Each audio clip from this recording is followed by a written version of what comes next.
Hello and a very good afternoon to the Mecca of MotoGP. We're here at Mugello for the MotoGP World Championship as we roll into round number 7. Can you believe it, Simon? We're already quite a way into this season and we come here after what was an incredible race last time out at the French Grand Prix in Le Mans, with the Beast making his mark on MotoGP for the 3rd time this year, putting pressure on, eventually passing and seeing his factory counterpart Francesco Bagnaia crash out to hand him victory number 3 of 2022. And Simon, Crafar, who joins alongside myself, Jack Appleyard, to preview what we can expect at the Italian GP this weekend. How much of an impact will that have on Enea? He's been incredible so far in 2022. I saw a stat following the French Grand Prix that every time a rider has won 3 or more races at the opening 7 rounds of a World Championship, they've gone on to be crowned World Champion. And I know I've asked this question to you a lot of times, but at what point do we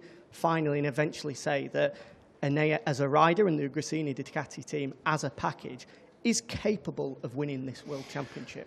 Look, Enea's had a couple of bumps in the road as well as some amazing results. Like, I agree, like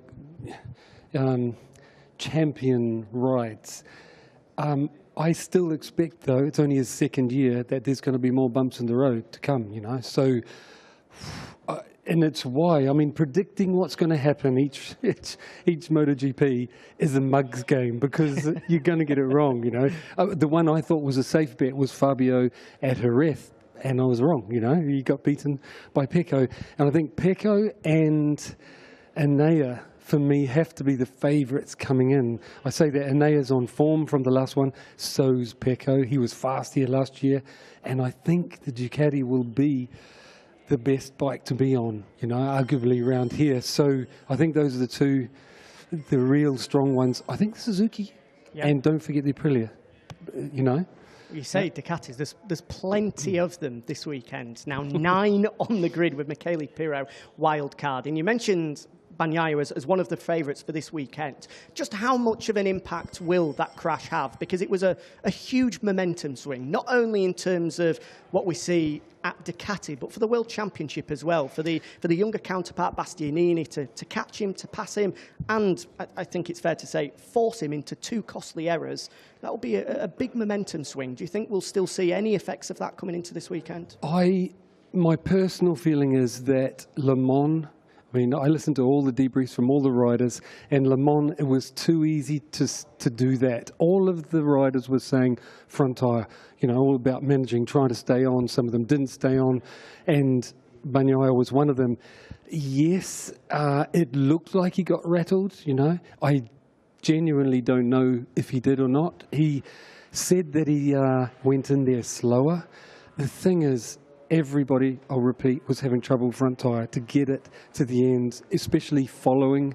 Whenever they followed, they got in trouble within half a second. It made it a bit of a procession, which is a real shame.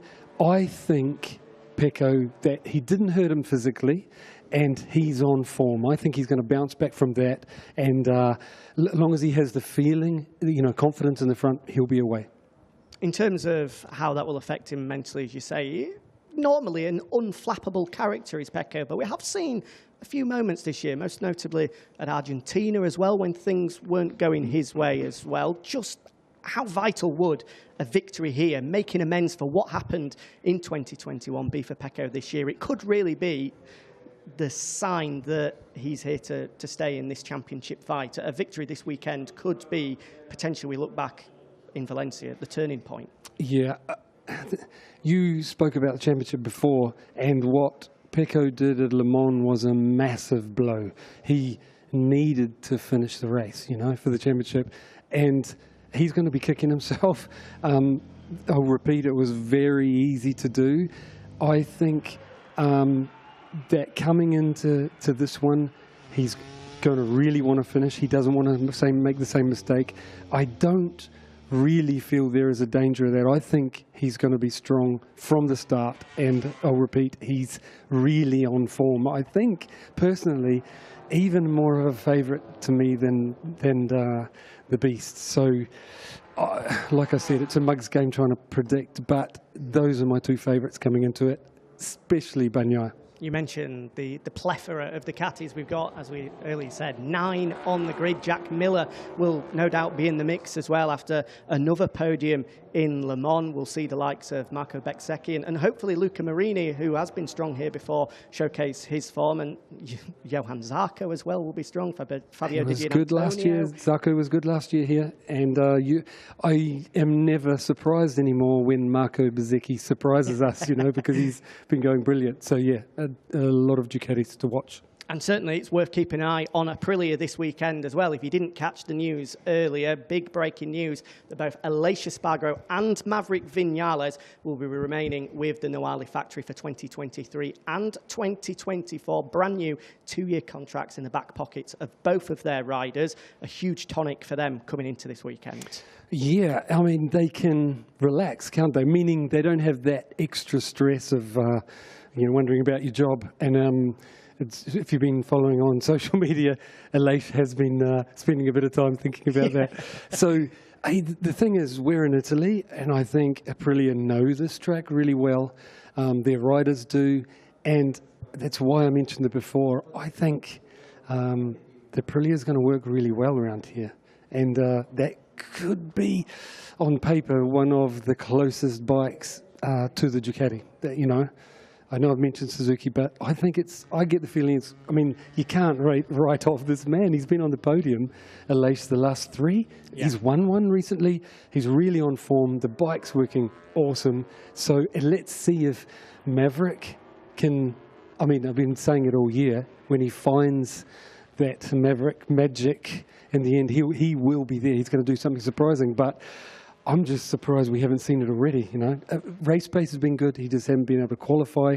If he can do that, I think he's in with a shot. Yeah, absolutely. Saturday is going to be the crucial day for Top Gun. And then again, those opening couple of laps, it has been in his Achilles heel at Yamaha as well. If he does qualify well, he then needs to get away well. Just on Aleix, as you mentioned, 3 podiums in a row. Only 2 other riders on the Premier Class grid have ever recorded 4 or more podiums in a row. Marc Marquez and Andrea Dovizioso, which goes to show, if he's on the podium this weekend, to be in the company of both Marc and Dovi, just shows the level at which Aleix is riding at the moment. I will no longer be surprised when Aleix is on the podium. I think especially here, I was more surprised at some other tracks, that he went so well, but I won't be surprised here. Again, Aprilia from not far away, they know this track really well, and I think it more suits their machine than some of the others he's already got on the podium at. It's been a dream year so far for Aprilia, so you would not write off them taking victory at the Italian Grand Prix. What a special moment that would be on Sunday if it was to happen. But there's plenty of guys rivaling Aleix on Sunday afternoon, 2 of which you've pinpointed already. Joan Mir and Alex Rins on the Suzuki. Obviously, last time out at Le Mans, all of the talk was the unfortunate news of their departure at the end of 2022. So just how special would it be if those 2 can really challenge this weekend after what was not only a tough weekend with everything that happened off track, but also the results on Sunday didn't go their way at all. 2 crashes for both Rins and Mir. Yeah, you're right. I'm trying not to think about the bad results. I really think both of them were within reach of a good result at Le Mans, especially Rins. I really think he was going to be at least second at Le Mans if that drafting incident didn't happen and he couldn't stop and went straight off the fastest turn of the track. Here, the reason I think they're going to go so well here, if you think back last time we were here, the Suzuki was slower. Yep. It's improved. They've got that device now that's working. I think the package in general, and they were both fighting for the podium, So if you take all that into account, I think they're going to be very strong here. The only thing that worries me is how much is all the drama behind the scenes affecting, because it's got to be, like what's happening in the team spirit, how they're working. I wouldn't be surprised if there's a little bit effect of that over the next races, but fingers crossed doesn't happen. Certainly, I agree with you last weekend, but both Rins and Mir, obviously, a lot of people were listening into what they had to say on Thursday and throughout the weekend in their debriefs, and both of them noted and wanted to point out the professionalism of the Suzuki squad, that they didn't feel that there was a change in atmosphere, a change in work ethic, and with 2 further weeks gone by, you'd hope that they can compete this weekend. And on Suzuki as well, I do get the feeling that a result has been coming over recent rounds. They've shown great pace. This new GSX-RR is a vast improvement on the 2021 bike, but they just haven't had a weekend yet to be able to put it all together. You put that really well, and I think they've had potential everywhere. Something has stopped it happening, and really, I'm not making excuses for them. That is racing sometimes. The thing about racing is you've got to keep banging your head against the wall until all the pieces come together and you get the result you're aiming for. And sometimes you have a run like this, and I completely agree that Rins and Mir have been strong. There's things jumped out in front of them, mistakes they've made, or problems, technical problems, riders taking them out, you know. So I really think they're on for a result. I just repeat again about what you said. You're saying the riders saying there's no effect, you know, because they're all professionals. I totally understand that, but human nature is when a huge thing like happens, you've got no job next year. Some things do change, you know, and I'm not saying rider-wise, I'm not saying engineer-wise, but there will be some people in there that some things change, and I hope that doesn't filter through and affect the results in the end. And you'd expect the riders to say that as well, even if they did notice a change. Maybe they hoped by speaking to the media and giving that confidence boost, it could see a change in morale. Interestingly, Simon. Also, sorry, one other thing is development. Obviously, there's no point developing like everyone else, trying to go forward if you're out at the end of the year. So you feel like their opportunity to take a race victory is ahead of the summer break, sooner rather than later, as the other bikes continue to progress? If they do, if the other bikes continue to progress in some areas and Suzuki don't, I mean, the window is right now, the bike is good, it's competitive, good enough to win, the riders are good enough to win. I hope they get it done. Interestingly, you didn't mention the championship leader, Fabio Quartararo, as one of your picks for victory. Maybe you forgot him, but one point I want to ask is a lot has been made about the top speed of that Yamaha. We all know how long the start-finish straight here at Mugello is, and the Ducati power has powered them to top speed records. KTM, of course, matched Johan Zarco's when we were here in 2021 with a new all-time top speed record. How much of a hindrance is that going to be? This circuit, I think in a lot of areas, Mugello this is, they've got chicanes where you need to brake in really hard on an angle, and carries corner speed and get a good exit. That is Fabio's strong point. I mean, he's going to be probably the best there is on those areas, and there is 4 of them, you know. Yes. There's 3 second gear chicanes, 1 third gear. He's going to be amazing, but I'm worried that the bike, everyone else's machine has got faster, like we've been saying all year, and the speed of the opposition's bikes, when they wear you down by passing you every lap, I think that's too much to handle over race distance, repeatedly happening, and that's what I expect to happen, unless Fabio can pull some absolute magic out and pull away, you know. I think that's going to be the key. The opening lap on Sunday will be crucial. We'd expect Fabio to qualify well, but if he can get the start and get away, there's not many that can stop him, just like we saw here in 2021. Just to finish off, Simon, let's touch on the 2 factories that I think it's fair to say have been having their struggles throughout the year, both Honda and KTM. Is this the weekend that either of them dig themselves out of the holes that they're in? Well, the riders on both camps have been saying that getting to Europe with the tighter turns, you know, that head back the other way, you know, tight, slow ones, and narrower tracks where they don't have so much space to get the bike turned, they've been struggling. And strangely, same comments from both camps, meaning Honda and KTM. This is a bit wider track, not so tight turns. It's a fast, they're all pretty fast turns, all second gear, like I said. And yes, it's possible that they have better results than the last ones.